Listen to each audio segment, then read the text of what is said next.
Payday ni Rachel at kagagaling-galing lang sa isang birthday party.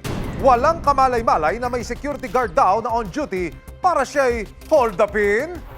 Kunwaring bantay, yung pala'y bantay sa lakay. September 15, 2019, habang pauwi si Rachel at ang kanyang kaibigan mula sa isang birthday party, isang matinding panganib pala ang nag-aabang sa kanila. Pasado alas 12. Dito lang sa may Ampid, San Mateo, Rizal. Pauwi kami, kasama ko yung aking kaibigan. Hanggang sa dito, paliko sa amin. Doon na po nangyari yung hold up. Walang CCTV camera sa mismong lugar ng pinangyarihan kaya't hindi nakunan ang aktwal na krimen. Pero sa ibang kuha ng CCTV camera na nasa kabilang anggulo, makikita po kung sino ang nasa likod ng krimen. Narito po ang biktima, naglalakad kasama ang kanyang kaibigan. Makikitang siya po ay sinundan ng dalawang lalaki. Yung isa ho ay nakabuntot, yung isa na may nasa gilid. Kapansin-pansin din ang paglitaw ng tricycle na ito na mula po sa isang bahagi ng looban. Ayon sa investigasyon at ayon mismo sa biktima, ang tricycle na ito ang ginamit na getaway vehicle ng mga suspect. Galing pong trabaho, diretso po kami sa birthday ng kaibigan po namin. Pauwi kami mga around 12 po yun, or past 12. Paliko na kami dun sa may subdivision. Dun po may nag-grab po na from the back, ginrab po ako. Ang una nilang sinecure yung bibig ko na hindi ako makasigaw. Pati yung leeg ko, hindi na ako halos makalingon. Tinutok sa tagilirang ko. Doon na po ako natakot na husto. Baril o kutsilyo? Pakiramdam po kutsilyo po kasi matulis. And then, ayun na, sinurrender ko na po yung gamit ko kasi nag-declare na sila na hold up. Yung buong bag ko po yun kinakuha nila. So yung laman po ng bag ko, since September 15 yon, buong sahod ko po nakuha nila. Aba, marunong sumakto sa payday ang mga hold-upper. Anong pumasok sa isip mo nung maramdaman mo yung matigas na bagay sa tagiliran mo? Una pong pumasok sa isip ko yung mga anak ko. Inisip ko, hindi pwedeng may mangyari sa akin masama. Kaya kung ano man yung gusto nila, bigay ko na. Sa tulong ng CCTV, natukoy ang pagkakakilanlan ng mga nang-hold up kay Rachel. Kinilala silang sina Jordan Paul Antigua, Buddy Angeles at David Raquino na isa palang security guard. Nakulong ang tatlo pero pansamantalang nakalaya matapos magpiyansa. Pero ang CQ na si David hindi raw dumadalo sa hearing. Missing in action, kaya naglabas ang korte ng warrant of arrest laban sa kanya. Nung lumabas yung warrant of arrest ng accused, ito kasi ay isang kaso ng robbery hold-up. Binirify namin kung ito pa'y active. So, lumabas naman na standing pa yung warrant of arrest. September 19, 2019, habang pauwi si Rachel at ang kanyang kaibigan, may pa-surprise attack mula sa kanilang likuran. Sinaktong payday pa ang pang-hold up ng mga suspect. Una pong pumasok sa isip ko yung mga anak ko.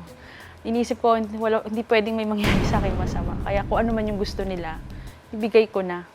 Nahuli ang tatlong suspect pero pansamantalang nakalaya matapos makapagpiyansa. Pero ang suspect na si David Raquino, hindi na umattend ang hearing. Nako, hindi sagot ang pag-absent sa ginawa mong krimen.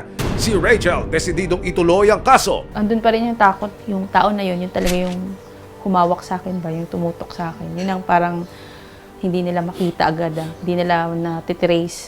Nang lumabas ang warrant of arrest, agad namang umaksyon ng Philippine National Police, Criminal Investigation and Detection Group, Detection and Special Operations Unit o CIDG-DSOU.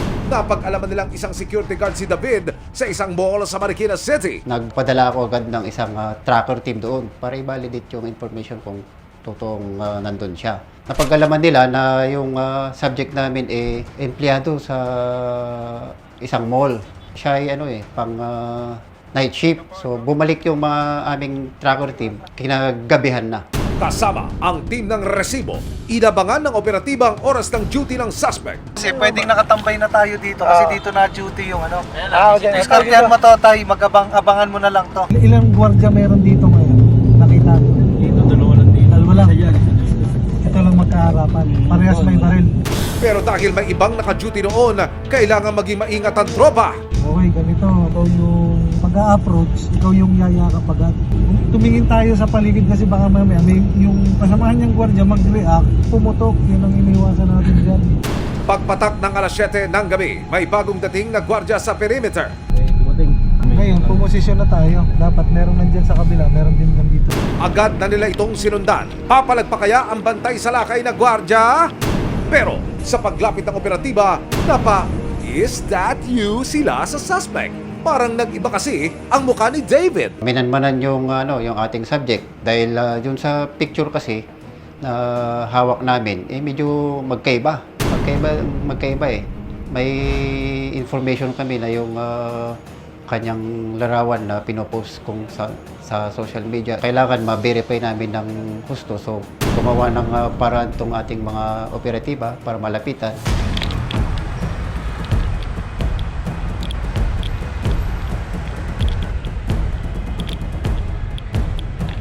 Nang mabasa nila ang apelyido nito sa uniforme, confirmed siya na nga ang hinahanap nilang suspect. Ikaw ba si David Dizon Raquinho?